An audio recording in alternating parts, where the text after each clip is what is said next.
Our research project purpose is to determine the lacking need of monitoring in riverine systems within Barrie.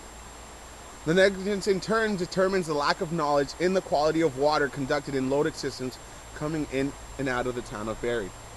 We use stream gauging to determine pH balance levels as well as dissolved oxygen levels and phosphates and nitrates.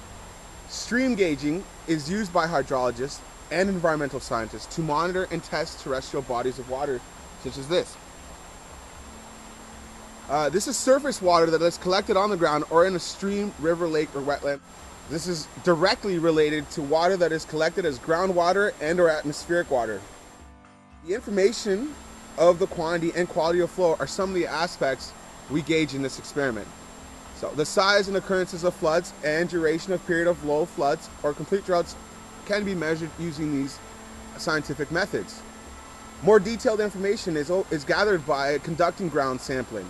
Preliminary data can be gathered using air tactics if the terrain is too rough or potentially dangerous for scientists. We chose sites based on their topography, some in developed areas and others were in urban watershed areas. We chose these sites basically to determine the loading rates from each area, either from an urban dense population compared to loading rates from rural areas. These are primary streams that unload into Kempenfelt Bay. Next is the procedure. We did a few tests from each stream and then compared the results with other streams. The tests were done in accordance to the Ontario Stream Assessment Protocols. First we measured the stream we tested across. We then measured the depth of the creek at each side and in the middle. A sample bottle was then collected for further testing using a mason jar. The velocity of the stream was then recorded using a flow meter. We then went to our personal outdoor lab and used the YSI meter along with the pH meter to test for dissolved oxygen, conductivity, temperature, and pH level. The creek's coordinates were then recorded with a GPS.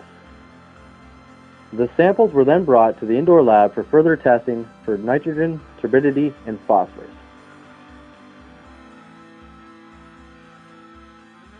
At the three sites deemed to be developed stage watershed channels, lower flow rate was matched with relatively lower concentration of nitrates and phosphates. A watershed in the developed stage transports water to a river channel quickly over artificially impervious surfaces such as concrete. As a result, flooding of Lotic channels is much more likely in developed urban watersheds after high-volume rain events than in vegetated watersheds. History of so-called flash floods could easily be seen at all the urban sampling sites, evidenced by a water line which was much higher than the current water level. The three rivers in this study, deemed to have watersheds in the construction stage, showed signs of a high watermark which was less severe. Natural vegetation and a relative lack of artificial drainage causes these Lotic channels to have a more gradual response to rain events. In comparison, nitrate and phosphate levels were shown to be more prevalent in construction stage or more natural streams, whose watershed consisted of land used for agriculture. For example, the system which showed the highest loading rate, C2.2, or Lovers Creek, travels largely through agricultural areas approximately 5.5 kilometers from the location of discharge into Kempenfelt Bay. Nitrogen and phosphorus levels at the high end were sampled at the points near Kempenfelt Bay after going through the industrial areas. The lower end of the levels were in more residential zones and they were wider and less velocity and turbidity in the streams. The more industrialized and commercialized streams turned out to be the ones with the higher levels and were drastically affected by their surroundings, opposed to the residential creeks that were more clear and quicker with considerably less debris. Conductivity levels varied from 1.09 in C.3.2 to a high of 2.50 in stream B2. The dissolved oxygen levels were then taken, and there were large differences between the low levels and the high levels, with the low level of 1.10 milligrams per liter in stream 3.1 to 11.95 milligrams per liter as a high in stream 3.2. Nitrogen levels were then tested in the lab in the school, and they showed a low of 0.6 milligrams per liter in Lovers Creek, and a high of 2.8 milligrams per liter in sites B2 and A1.2. The phosphorus levels were also done in the school lab and produced results of 0.19 milligrams per liter in C1.2 and a high of 0.31 milligrams per liter in A1 and B2. The most turbid stream was A1.2 with an NTU of 6.1, which was much higher than the rest, and it was also in an industrial zone. Every watershed delineates an area where materials can transport from a receiving Lotic system and subsequently discharge into a lentic basin. When watersheds are located within an area of high development, water quality becomes vulnerable to transient pollution events due to stormwater input, which often causes brief flow rates of high amplitude. Accountability for water contamination is further complicated by the diffuse nature of the drainage network, which often charges channels in highly developed areas. Within the developed urban watershed, a localized area of interest was made outlining topographic areas containing the most likely contaminant sources. An inventory of possible contaminant sources was then compiled based on specific contaminant type. Contaminants in these three streams are not likely to be classic nitrogen and phosphorus as examined in this study. Therefore, further testing on parameters such as metal oxide content or dissolved solvents may offer more insight into possible contaminant transport for these streams. A strategy to restore a stream is largely based on the stream's history.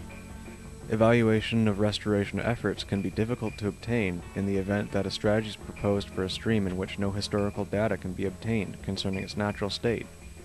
In these cases, reference streams, which are used to determine post-restoration success, must be chosen carefully, as geomorphic conditions and land use are likely to vary substantially between river watersheds.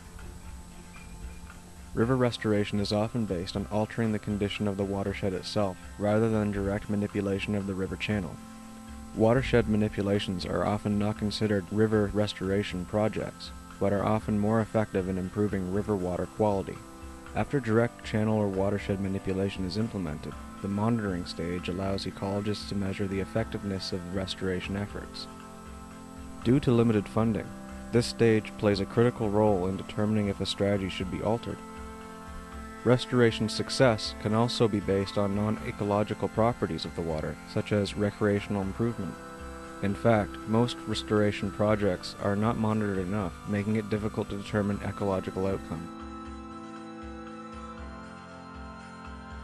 Our data indicated that stream water within the Barrie area has a loading rate which could potentially encourage eutrophic conditions in Kempenfelt Bay. Total loading rates per day were on the order of 0.3 kilograms for nitrates and 0.9 kilograms for phosphates. It should be noted, however, that due to the temporal nature of streams, these figures may alter considerably depending on surface water conditions. Additionally, loading rates of streams within developed urban watersheds display data consistent with watersheds with low transit time and low nutrient input. Stream gauging and surface water quality monitoring should be of great importance to the city's population. As of autumn 2011, the surface water treatment plant has begun operation supplying customers in the southern end of town with potable water. Study of stream discharge, therefore, has great economical importance to the efficient operation of the new surface water plant.